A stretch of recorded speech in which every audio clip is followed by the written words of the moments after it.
आखाती देशामध्ये युद्धाची परिस्थिती आहे, युद्ध सुरू आहे आणि त्याचा फटका थेट भारतातील आता शेतकऱ्यांना बसत आहे. जे हंगामी जे खरीप पिकं आहेत त्यासाठी जे पेरणीसाठी लागणारी किंवा पेरणीचा झाल्यानंतर जी औषधं असतील, जी खत असेल ती लागते. त्यासाठी आता जो खत तयार निर्मिती करण्यासाठी जो गॅस लागतो किंवा जे काही लिक्विड लागत असेल त्याचा पुरवठा आता मात्र होत नसल्याचं पाहायला मिळतं आणि जे खत प्रक्रिया जी आहे ती तयार करण्यासाठी फार वेळ लागतो आणि बीड जिल्ह्यासाठी जी मागणी आहे खताची जवळपास ती 60 लाखाच्या अधिकपेक्षा जास्त आहे. आणि पण भारतभरामध्ये किती खत लागणार आहे, पण त्याचं प्रोडक्शन कसं होणार आहे.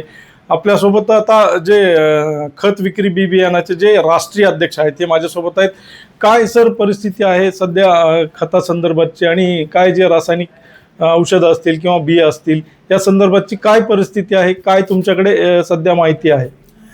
खताच्या बाबतीत जर बोलायचं झालं तर आपल्याकडं जो काही इम्पोर्ट माल येणार आहे तो या युद्धामुळं प्रभावित झालेला आहे. आणि जो कच्चा माल आहे युरियासारखा आपण जो प्रोडक्ट देशामध्ये 70% बनवतो आणि 30% आयातीत करतो, आयातीतही प्रभावित झालेला आहे. आणि जो देशांतर्गत जो उत्पादन आहे 70%, त्यालाही जो कच्चा माल बाहेरच्या देशातून काही येणार आहे किंवा त्याला लागणारा गॅस थोडी कुठं ना कुठं कटोच झालेली आहे. शासनाच्या धोरणानुसार पहिले घरगुती सिलेंडरला प्राधान्य दिलेलं आहे आणि त्यानंतर इंडस्ट्रियल यूजला आहे. तर त्यामुळं आपल्याला प्रोडक्शनमध्ये आणि इम्पोर्टमध्ये युरियाच्या बाबतीत आज जो काही सध्याचा कालावधी आहे यात कुठं ना कुठं कमतरता दिसून येत आहे. जिल्ह्याला जे लागणारं खत आहे याची किती मागणी आहे सरासरी आत्ताची, आणि जे देशभरात जे लागणारं खत आहे त्याची काय मागणी असेल? आपल्या जिल्ह्याचा जर युरिया खताचा विचार केला तर खरीप 2026 आवंटन हे 64,000 मेट्रिक टनचं आहे. आणि याची सुरुवात आपली 1 एप्रिल ते 30 सप्टेंबर या कालावधीसाठी हा खत असतो. आणि याचं आत्ताच पोझिशनिंग आम्ही मार्केटला करत असतो. तो दरवर्षी जो काही रुटीन आमचा कामाची पद्धत आहे त्यानुसार हे माल येत राहतात. फेब्रुवारीपासनं हे पार मे एंडपर्यंत आमच्याकडं माल येतो आणि जूनमध्ये शेतकरी एकदम घेऊन जातो. तर तो येणारा माल आजसुद्धा 10-20% कुठं ना कुठं प्रभावित झाला आहे. त्यामुळं अशी भीती वाटते की खरीपमध्ये एक 10-15% तुटवडा होऊ शकतो आजच्या घडीला, असं एक चित्र प्राथमिक दिसत आहे. सध्या काय परिस्थिती आहे? तुमचा जो खतासंदर्भाचा जो टायमिंग आहे त्यामध्ये कुठले आता सध्या अडथळे कुठले येत आहेत किंवा प्रोडक्शन सुरू आहे किंवा नाही आहे काय? खतामध्ये आपण युरियाचा विचार केला तर तुम्हाला मी आता सविस्तरपणे सांगितलं की देश पातळीवरती 70% युरिया आपण डोमेस्टिक बनवतो आणि 30% आयातीत करतो.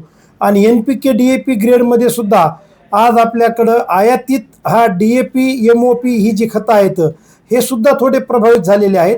देशांतर्गत NPK उत्पादनाला लागणारं सल्फरिक ॲसिड हे सुद्धा काही प्रमाणात येण्यासाठी अडचणी निर्माण होत आहेत. त्यावरती निश्चित केंद्र सरकार वरिष्ठ पातळीवरती बैठका घेत आहे, तोडगा काढेल. परंतु आज थोडं चित्र अस्पष्ट दिसतं की पुढं खरीपमध्ये किंवा रबीमध्ये याचे काय प्रभाव होईल ह्या तुटवड्याचा हा येणारा काळच सांगेल. काय तुमची सरकारसोबत काही चर्चा झाली आहे? तुम्ही का देश लेवलच्या पातळीवरती काम करताय, त्या संदर्भात काही कोणासोबत कृषी मंत्री असतील देशाचे त्यांच्यासोबत काही चर्चा झाली काय? आम्ही खत सचिव महोदयांना याबाबत एक पत्र पाठवलं आहे आणि देशांतर्गत लोकांमध्ये विश्वास म्हणजे शेतकऱ्यांमध्ये राहावा, तुटवडा नाही आहे असं एक धोरण आखावं असं आम्ही विनंती माननीय खत सचिवांना केलेली आहे. पत्राद्वारे आम्ही त्यांच्याकडे मागणी केलेली आहे की, आणि ते सुद्धा हाय लेवलची मीटिंग माननीय पंतप्रधान महोदयांनी गेल्या आठवड्यातच एक हाय लेवलची मीटिंग घेऊन खताचा आढावा घेतलेला आहे. तर आम्हाला असा विश्वास आहे की यावरती ते निश्चित तोडगा काढतील.